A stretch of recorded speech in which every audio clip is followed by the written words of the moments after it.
Today I'm going to be telling you about a story you might be familiar with from the Bible, the story of Moses.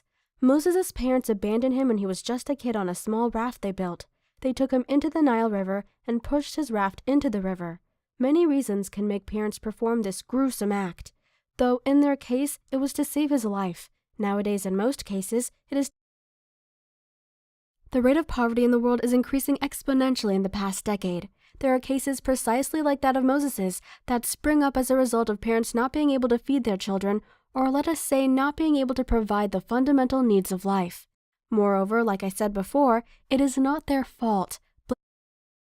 Money is needed in this life for many things, and you guessed right, taking care of children is not excluded. The number of families who have gone out of money is extremely high.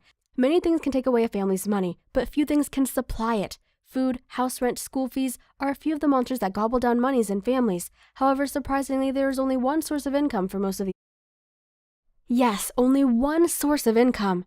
Now imagine a family whose only source of income comes from a very meager source who have to spend money to eat, and I will like to say feed his family, and also have to provide for them in his way.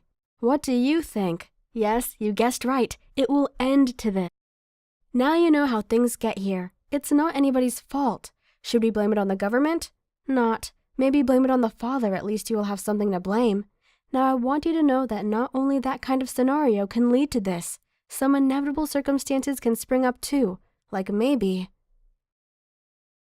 People die every day. Come on, it's a natural way of life. But who are the kind of people that die? Of course, anybody, and that includes, yes, you guessed right, parents with children who cannot feed themselves yet. So how do these kind of people survive after losing the only person that can feed them and clothe them? Sadly, nobody. Yes, nobody, except maybe the government. You have heard about.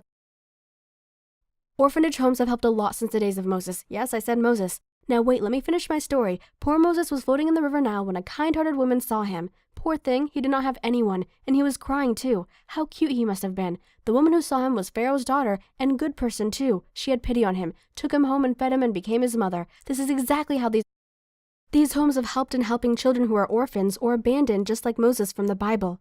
They feed them, tutor them, give them moral upbringing, take care of their health, and ultimately serve as mothers to them. However, as good as these homes are, unfortunately for them, they are not always as rich as Pharaoh's daughter in the Bible. They need money. I forgot to mention, not only the government is caring enough to house homeless children, kind-hearted people do too. One of them that I know is Reverend Elisha Satvinder, who founded the Dignity for Children Foundation. He was a good man who did not close his eyes to the suffering of children around him. Now this beautiful thing he created has sprung to life like a planted garden. He started in 1998 actually, and now it is growing geometrically. However,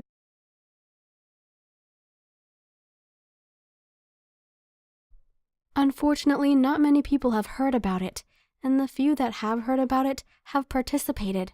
Oh wait, maybe it is because they did not know they can participate in it aside from giving their money. Yes, I repeated it. You can participate without giving your money. How, you may ask? This winter, I, Mavada Garashi, am going to be launching a program which I have tagged Help a Child, Help the World campaign. My goal is to create public awareness of Dignity for Children Foundation and let everyone know about it. Maybe even defend its impeccable reputation. I think this campaign can also establish a relationship between this organization and the members of the local community. Wait, my real objective is to of course raise the awareness and make a good reputation of Help the Child, Help the World campaign. However, I also plan to attain an attendance of 500 attendees at the Help a Child, Help the World event, which I'm sure you will be seated in too. The donor this organization has now is few, but I would like to increase it by 50%. To make them public, I'm sure you will agree I will do well to appear in at least one local newspaper and one local TV news story, and maybe even publish an article in one local magazine before December 21st of this year. I would like to raise 5 more fundraisers before November 20th, 2017. Also post on at least community calendars before. Enough of these annoying stuff, let me tell you what you can gain from it. There will be a Facebook contest in which if you win, you can get free food at the event. There will be constant posts on our Facebook page, an event via Instagram. There will be a logo you can put in visible places that can allow people to know you are down for the cause too. Moreover, by the way, I'll make sure that there are electronic flyers and printed ones too, which you can use. This campaign is going to be the talk of the town, and I know you will not want to miss it for anything, especially the event part. The event is going to be very interesting, but before then, we will have to carry the campaign to the social media.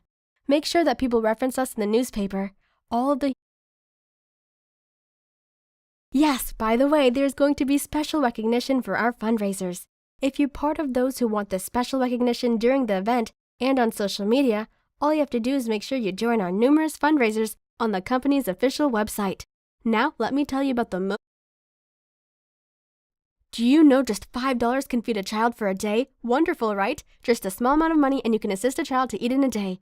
How about if you increase that amount a little further? Imagine how many children you will be able to feed for days. I know you do not want to miss an opportunity to perform such a great fit. An altruistic act indeed. If you need more information concerning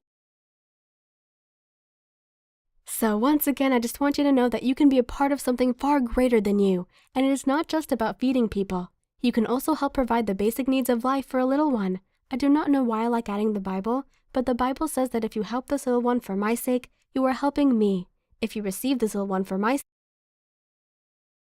children are such cute creatures that cannot imagine them struggling on their own without the help of adults, all because of their bad lucks in choosing parents. We're old enough to take care of these little ones. They only constitute a very small percentage of our population, for God's sake.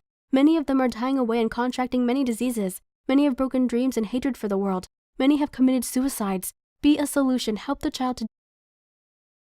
And by the way, let me add this. We all know how Moses turned out in the end. He became the leader of a very significant nation. He was popular to the extent that he made his foster parent famous, as well at least that is just of the incentive you can get by helping them. So keep helping and together we can restore the dignity of our children.